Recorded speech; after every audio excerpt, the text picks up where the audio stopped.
नमस्कार, मैं हूं पूजा। बिहार न्यूज में आपका स्वागत है। आज है 7 मई, दिन बुधवार। खबरों की ओर बढ़ने से पहले एक नजर सुर्खियों पर। पटना समेत बिहार के कई शहरों में आज होगी मॉक ड्रिल। शाम 6:58 पर 80 स्थानों पर पटना में बजेंगे सायरन। 7 बजे बिजली और यातायात होगा बंद। लखीसराय में मिली बुद्ध की प्राचीन मूर्तियों में दिखी बौद्ध मूर्ति कला की बेहतरीन मिसाल। मूर्तियों की चल रही विस्तृत जांच। बिहार चुनाव की तैयारियों के बीच ईवीएम की जांच हुई शुरू। मुख्य निर्वाचन पदाधिकारी ने किया फुलवारी शरीफ में निरीक्षण। 30 मई तक फर्स्ट लेवल जांच होगी पूरी। संभावित बाढ़ के लिए स्वास्थ्य विभाग अलर्ट मोड पर। पंचायत सरकार भवनों में खुलेंगे अस्थायी अस्पताल। बाढ़ प्रभावित क्षेत्रों में होगी पारा मेडिकल स्टाफ की प्रतिनियुक्ति। खेलो इंडिया यूथ गेम्स में बिहार का दिखा बेहतर प्रदर्शन। अंक तालिका में राज्य ने हासिल किया 11वां स्थान। तीसरे दिन बिहार की बेटियों ने जीते 2 सिल्वर मेडल। जाने कीबोर्ड में F और J बटन पर बने लकीरों का क्या होता है मतलब। टाइपिंग की होम पोजीशन माने जाते हैं ये बटन। बिना देखे आसानी से टाइप करने के लिए होता है इस्तेमाल। आज होगा केकेआर और सीएसके का रोमांचक मुकाबला। सीएसके हुई रेस से बाहर तो वहीं केकेआर की उम्मीद अभी भी बरकरार। कोलकाता के ईडन गार्डन स्टेडियम में खेला जाएगा ये मैच। चलिए अब बढ़ते हैं अब तक की 25 बड़ी खबरों की ओर विस्तार से। सीएसआईआर एनबीआरआई में विभिन्न पदों के लिए 2 जून तक करे आवेदन। सीएसआईआर राष्ट्रीय वनस्पति अनुसंधान संस्थान लखनऊ में टेक्निकल असिस्टेंट, टेक्नीशियन और जूनियर सेक्रेटेरिएट असिस्टेंट के कुल 30 पदों पर भर्ती निकली है। ऑनलाइन आवेदन प्रक्रिया 3 मई से शुरू होकर 2 जून 2025 तक चलेगी। पात्र अभ्यर्थी nbri.res.in पर आवेदन कर सकते हैं। शैक्षणिक योग्यता पदानुसार 10वीं प्लस ITI, 12वीं प्लस टाइपिंग, डिप्लोमा या साइंस में स्नातक मांगी गई है। अधिकतम आयु सीमा 28 से 31 वर्ष है। आरक्षित वर्ग को छूट मिलेगी। आवेदन शुल्क सामान्य OBC व EWS वर्ग के लिए 500 है, जबकि SC ST PH व महिलाओं के लिए निःशुल्क है। चयन हेतु 9 पद टेक्निकल असिस्टेंट, 18 टेक्नीशियन और 3 जूनियर सेक्रेटेरिएट असिस्टेंट के लिए आरक्षित है। पटना समेत बिहार के कई शहरों में आज होगी मॉक ड्रिल। पहलगाम हमले के बाद बढ़े भारत पाक तनाव के मद्देनजर केंद्र सरकार के निर्देश पर बुधवार यानी कि आज देश भर में 244 जिलों में मॉक ड्रिल होगी, जिसमें बिहार के पटना, पूर्णिया, कटिहार, किशनगंज, अररिया, बेगूसराय और बरौनी में भी ड्रिल की जाएगी। पटना में शाम 6:58 पर 80 स्थानों पर सायरन बजेंगे। 7 बजे 10 मिनट के लिए बिजली बंद कर दी जाएगी और यातायात को रोक दिया जाएगा। लोग मोबाइल और इन्वर्टर का उपयोग नहीं करेंगे। रिजर्व बैंक, PMCH जैसे स्थानों पर सायरन बजने के बाद फायर ब्रिगेड और एम्बुलेंस की गाड़ियां चलेंगी। सिविल डिफेंस, होमगार्ड, NCC और छात्रों को शामिल किया जाएगा। इस ड्रिल का उद्देश्य युद्ध या हमले की स्थिति में बचाव की तैयारी जांचना है। राज्य में जमीन से जुड़ी समस्या के लिए जारी हुआ हेल्पलाइन नंबर। राजस्व एवं भूमि सुधार विभाग और CSC e-governance services India limited के बीच समझौते के तहत बिहार में एक हेल्पलाइन कॉल सेंटर स्थापित किया गया है। इसका उद्देश्य आम नागरिकों को विभागीय योजनाओं की जानकारी देना और उनकी समस्याओं का समाधान करना है।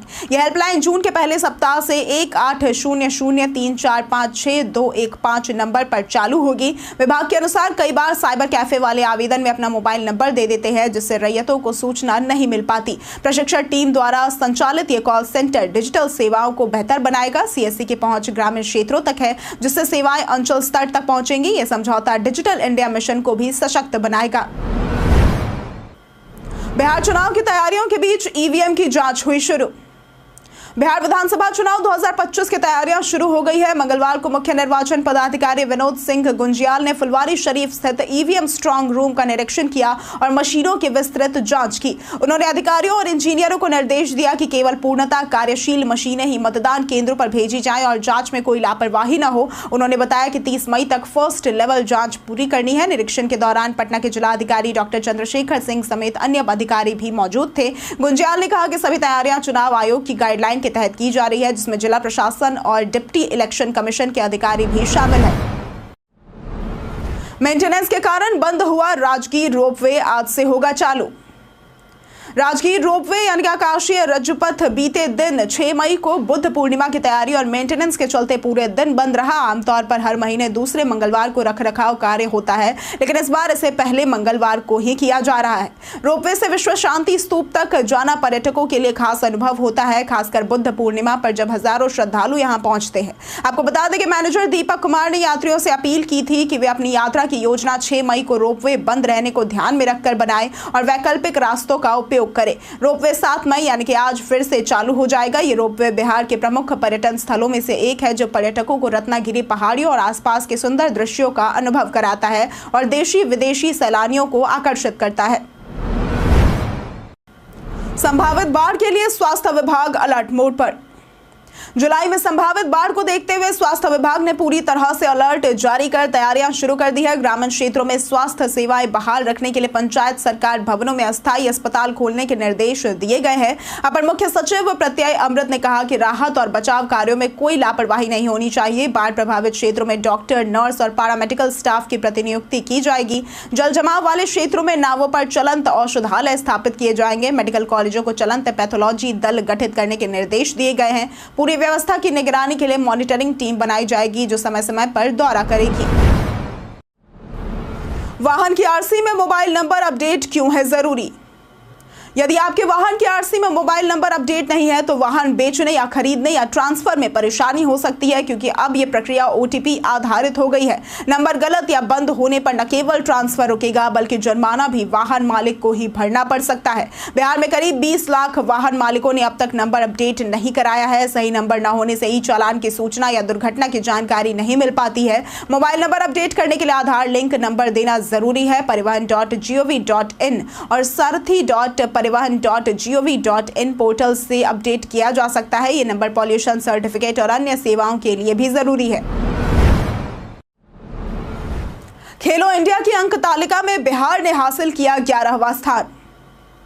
खेलो इंडिया यूथ गेम्स के तीसरे दिन बिहार की बेटियों ने 2 सिल्वर मेडल जीते। ट्रैक साइकिलिंग टीम स्प्रिंट में अमृता कुमारी, शालिनी कुमारी और सुहानी कुमारी ने रजत पदक जीता। सुहानी ने 7.5 किलोमीटर स्क्रैच रेस और टीम स्प्रिंट में रजत पदक जीतकर बिहार का खाता खोला। इस सफलता के बाद बिहार पदक तालिका में 11वें स्थान पर पहुंच गया है। साइकिलिंग एसोसिएशन के सचिव कौशल किशोर सिंह ने कहा कि अगर बिहार में ट्रैक की सुविधा हो तो राज्य साइकिलिंग में नंबर 1 बन सकता है। सारण के 16 वर्षीय सुहानी कुमारी ने सीमित संसाधनों में भी कई पदक जीते हैं और प्रदेश का मान बढ़ाया है। कीबोर्ड में F और J बटन पर बने लकीरों का क्या होता है मतलब? कंप्यूटर या फिर लैपटॉप कीबोर्ड पर F और J बटन पर उभरी हुई लकीरें टच टाइपिंग को बेहतर बनाने के लिए डिजाइन की गई है। ये बटन होम पोजीशन माने जाते हैं, जहां दोनों हाथों की तर्जनी उंगलियां रखी जाती है, जो कि पहली उंगली होती है। इन उभरी लकीरों का उद्देश्य टाइपिंग करते समय उंगलियों को सही स्थिति में रखना है, ताकि बिना देखे आसानी से टाइप किया जा सके। टच टाइपिंग में बाएं हाथ की उंगलियां A, S, D, F और दाएं हाथ की उंगलियां J, K, L और डबल डॉट पर रहती है। यह डिजाइन नए उपयोगकर्ताओं को सही पोजीशन में उंगलियां रखने में मदद करता है और टाइपिंग को तेज और सटीक बनाता है। लखीसराय में मिली बुद्ध की प्राचीन मूर्तियां। लखीसराय के लाली पहाड़ी क्षेत्र में खुदाई के दौरान पाल काल की 2 दुर्लभ बुद्ध मूर्तियां मिली हैं, जिससे इलाके में उत्साह फैल गया है। ये मूर्तियां तंत्र यान प्रभावित बौद्ध मूर्तिकला की बेहतरीन मिसाल है, जिनमें अलंकरण और जटिल नक्काशी दिखाई देती है। पहले इन्हें विष्णु मूर्तियां समझा गया, लेकिन जांच में बौद्ध प्रतीक मिले। जमीन के मालिक विनायक कुमार ने पुलिस और पुरातत्व विभाग को सूचना दी। विशेषज्ञ मानते हैं कि यह क्षेत्र प्राचीन बौद्ध केंद्र रहा होगा और आगे की खुदाई से और अवशेष मिलने की उम्मीद है। फिलहाल मूर्तियां सुरक्षित है और इनकी विस्तृत जांच हो रही है। यह खोज इतिहास के लिए एक अहम अध्याय जोड़ सकती है। बिहारी क्रिकेटर ही बनेंगे वैभव सूर्यवंशी।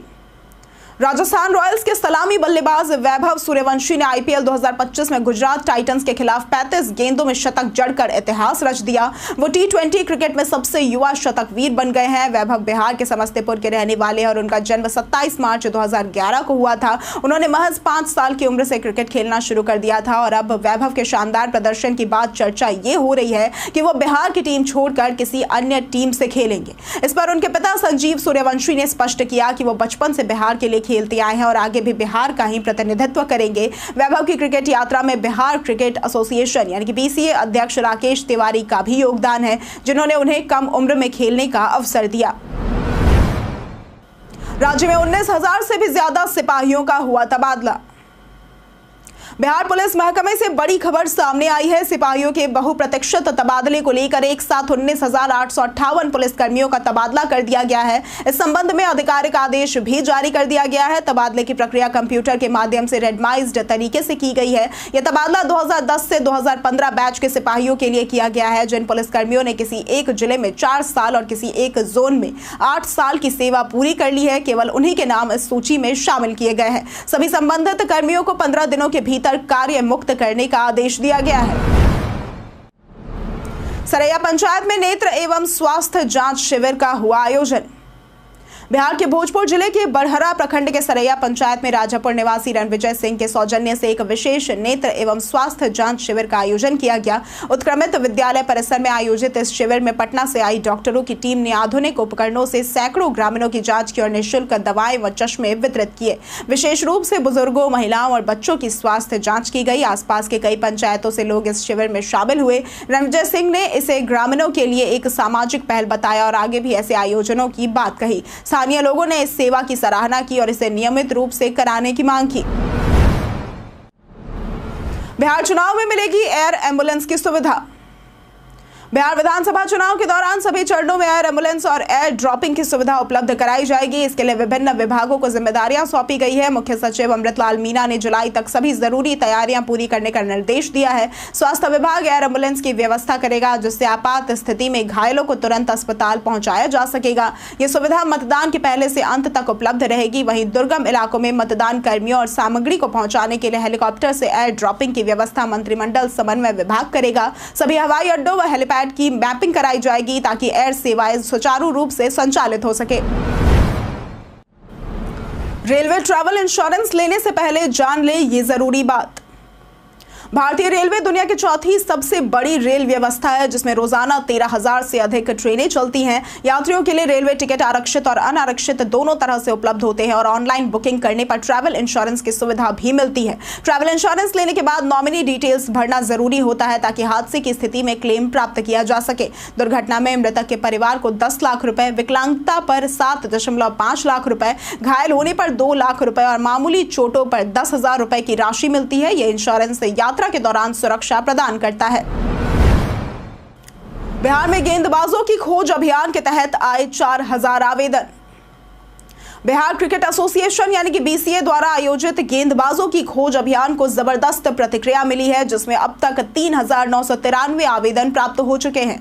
यह आयोजन 9 से 12 मई 2025 तक पटना के मोइनुल हक स्टेडियम में होगा। 9 और 10 मई को जिलेवार ट्रायल होंगे, जबकि 11 और 12 मई को अंतिम चयन प्रक्रिया होगी, जिसमें पूर्व अंतर्राष्ट्रीय खिलाड़ी सलिल अंकोला और वेंकटपति राजू चयनकर्ता होंगे। इस आयोजन का उद्देश्य बिहार की गेंदबाजी प्रतिभाओं को पहचान कर उन्हें राज्य और राष्ट्रीय स्तर तक पहुंचाना है। बीसीए का मानना है कि इस पहल से बिहार क्रिकेट को नई गेंदबाजी क्षमताएं मिलेंगी।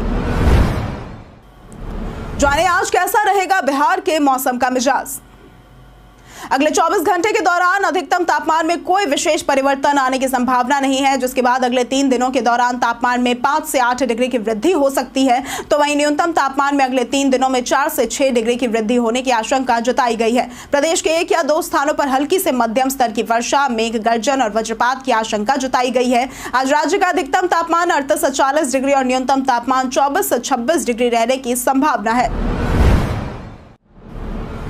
सहरसा जंक्शन पर 27 बोतल विदेशी शराब के साथ तस्कर गिरफ्तार।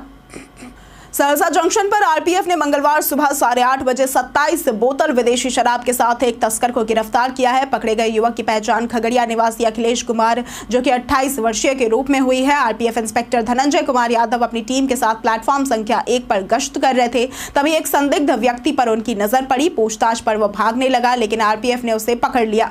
तलाशी में उसके 3 बैगों से 750 ml की 27 बोतल विदेशी शराब, जिसकी कुल कीमत 20,610 बरामद हुई है। वह दिल्ली से खगड़िया जा रहा था, लेकिन गलती से सहरसा उतर गया। आरपीएफ ने उसे गिरफ्तार कर शराब जब्त कर उत्पाद विभाग को मामला सौंप दिया है। राज्य के इस शहर से शुरू होगी दूसरी अमृत भारत की सुविधा। उत्तर बिहार को जल्द ही तीसरी अमृत भारत ट्रेन मिलने जा रही है, जो सहरसा से पंजाब के फिरोजपुर तक चलेगी। ट्रेन का रैक सहरसा पहुंच चुका है और फिलहाल इसे सुपौल के सरायगढ़ में रखा गया है। ये ट्रेन साप्ताहिक होगी और अभी एक ही रैक होने के कारण सप्ताह में एक दिन चलेगी। समस्तीपुर मंडल ने ट्रेन के संचालन की तैयारी शुरू कर दी है। सहरसा स्टेशन को ये दूसरी अमृत भारत ट्रेन मिलेगी। इससे पहले सहरसा से लोकमान्य तिलक टर्मिनल और दरभंगा से आनंद विहार तक अमृत भारत ट्रेनों का परिचालन हो चुका है। जल्द ही प्रधानमंत्री इस नई ट्रेन को हरी झंडी दिखा सकते हैं। जमीन खरीदते समय इन बातों का रखें ध्यान। अगर आप प्रॉपर्टी खरीदने जा रहे हैं तो कुछ अहम बातों का ध्यान रखना बेहद जरूरी है ताकि ठगी से बचा जा सके। सबसे पहले प्रॉपर्टी की हिस्ट्री चेक करें, जैसे उसका पहला मालिक कौन था और ये कितनी बार बिक चुकी है। दस्तावेजों को सही तरीके से चेक करें, जैसे कि खतौनी, खसरा नंबर, और ये सुनिश्चित करें कि दस्तावेज असली हों। जमीन का इनकम्बरेंस सर्टिफिकेट चेक करें, जिससे पता चले कि जमीन पर कोई कर्ज या कानूनी समस्या तो नहीं है। एडवांस पेमेंट करते वक्त लीज एग्रीमेंट बनवाएं और टोकन मनी ऑनलाइन या चेक के माध्यम से दे, जिसकी वजह से उसका रिकॉर्ड रह सके। इन सावधानियों से आप ठगी से बच सकते हैं। बीपीएससी टीआरई 3 अभ्यर्थियों पर हुए लाठीचार्ज को लेकर भड़के तेजस्वी यादव। पटना में बीते दिन बीपीएससी टीआरई 3 अभ्यर्थियों ने सप्लीमेंट्री रिजल्ट की मांग को लेकर जोरदार प्रदर्शन किया। वे मुख्यमंत्री आवास घेरने की योजना बना रहे थे, तभी पुलिस ने लाठीचार्ज कर दिया और उन्हें दौड़ा कर पीटा। इस घटना का वीडियो सोशल मीडिया पर वायरल हो गया और नेता प्रतिपक्ष तेजस्वी यादव ने एक्स पर वीडियो साझा करते हुए नीतीश बीजेपी सरकार पर तीखा हमला बोला।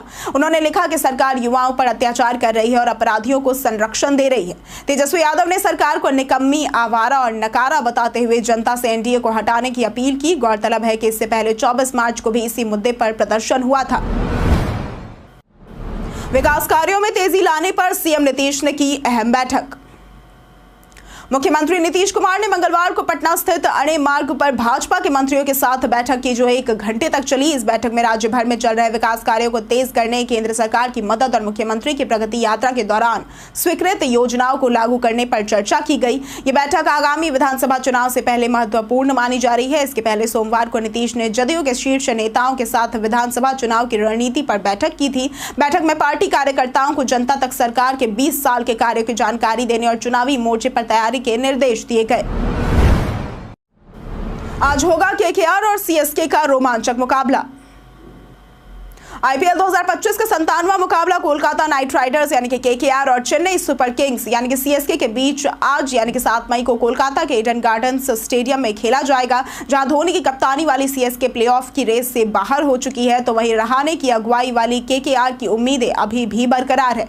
पिच बल्लेबाजों के लिए मददगार है, लेकिन दूसरी पारी में स्पिनर्स को टर्न मिलता है। केकेआर ने पिछला मैच राजस्थान से 1 रन से जीता था, जबकि सीएसके को बेंगलुरु से 2 रन से हार मिली थी। इस मैच में सीएसके के युवा बल्लेबाज आयुष मात्रे और केकेआर के स्पिनर वरुण चक्रवर्ती पर नजरें होंगी। मुकाबला हाई स्कोरिंग होने की उम्मीद है। कई कारणों से दर्ज है भारत के इतिहास में 7 मई की तारीख।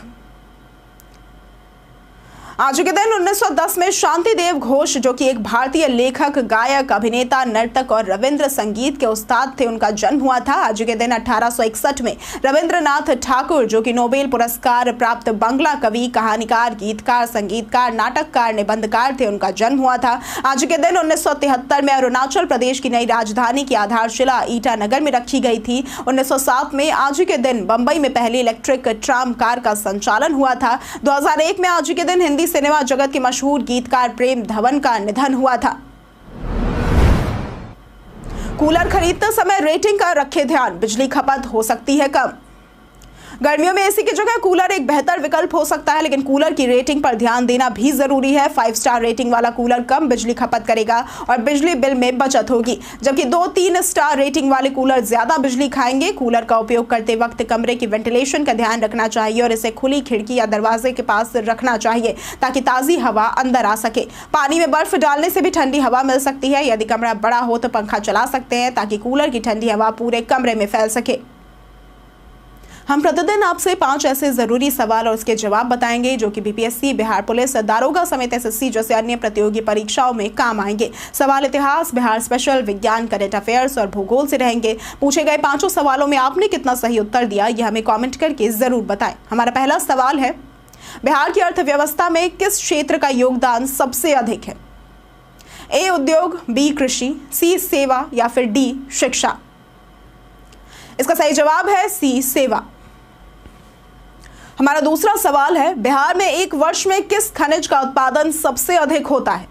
ए पाइराइट्स, बी चूना पत्थर, सी स्टीटाइट या फिर डी क्वार्ट्जाइट। इसका सही जवाब है बी चूना पत्थर। हमारा तीसरा सवाल है, कौन सी नदी सदा नीरा के नाम से जानी जाती है? ए गंगा, बी यमुना, सी पुनपुन या फिर डी गंडक। इसका सही जवाब है डी गंडक। हमारा चौथा सवाल है, हाल ही में नई आबकारी नीति को किस राज्य सरकार ने मंजूरी दी है? ए पंजाब, बी हरियाणा, सी उत्तर प्रदेश या फिर डी राजस्थान। इसका सही जवाब है बी हरियाणा। हमारा पांचवा सवाल है, खेलो इंडिया यूथ गेम्स 2025 की निशानेबाजी प्रतियोगिता कहां शुरू हुई है? ए पटना, बी लखनऊ, सी नई दिल्ली या फिर डी अहमदाबाद। इसका सही जवाब है सी नई दिल्ली।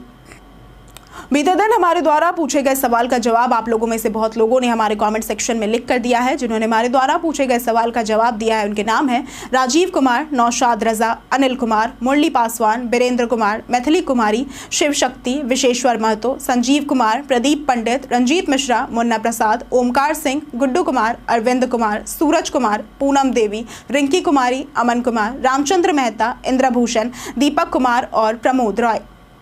इसी के साथ बढ़ते हैं आज के सवाल की ओर। आज का सवाल है, क्या बेरोजगारी युवाओं की सबसे बड़ी समस्या बन गई है?